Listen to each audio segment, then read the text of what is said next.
The friends and family of the late Constable Callan Andrews say his death leaves a huge void in the family that will be felt forever.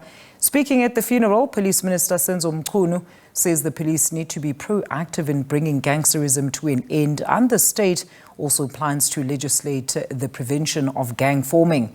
But today, the people closest to Callan Andrews came to say goodbye to a beloved person.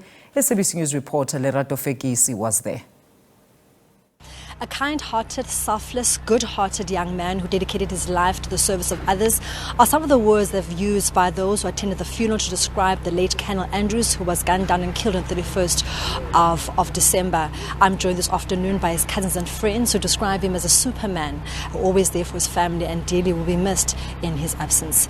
Azzy, you obviously were part of the funeral. What are some of the fond memories that you will have of Callan? You know, I've been with him since the day I was born. He was there right by my side, and you know, we have too many memories, and some things I can't disclose on live TV, but you know, I'll never forget what we shared. And you know, like, you know, in this life it's temporary, but I know I'll see him again one day, and I can't wait for that day to see him again. Yeah.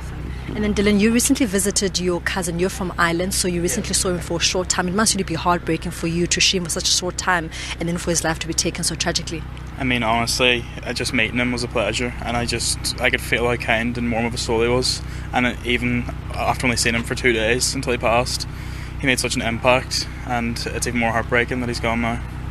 What are some of the fond memories you have? I know you just saw him for 2 days, but what sticks out of those 2 days when you're with him? It's just his humour. Like, he was such a funny guy. Just one-liners and conversations and stuff. It was so easy to get along with him. You couldn't hate him. Couldn't. I'm now going to speak to an uncle who's also part of the proceedings, obviously very broken-hearted after the passing of Callan. Your nephew has been described as a humorous guy, loved his family, always posing questions, the weirdest questions actually. Yeah. But what are some of the memories that you will hold dear to your heart in his passing? That I can think about, it's the times we shared.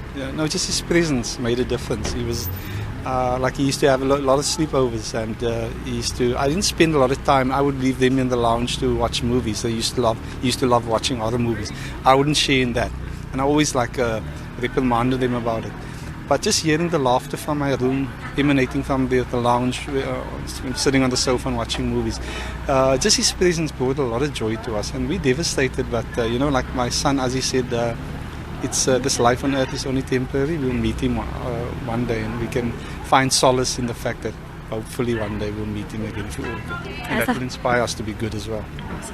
What, as a family, would you like to see the police do better, especially considering the Galvindale area marred by gangsterism? What changes would you like to see so never another incident again happen? The other day, there's a lot of change that needs to happen. Police need to be more proactive, and they need to be better resourced, and also I think police training may be inadequate, but action is needed. And my fervent hope is that we don't return to our normal life, in 2 weeks' time, and we forget Callan. Callan's name must be remembered. What happened to him must be remembered, and we need to bring about change, because in the name of Callan, bring about change because of what happened to him, because his death was a heinous crime. It was just it's surreal. We can't believe what happened. I'm still attempting to get my head around it. I can't believe it. I'm still grappling with a lot of questions, and so is the rest of the family. So.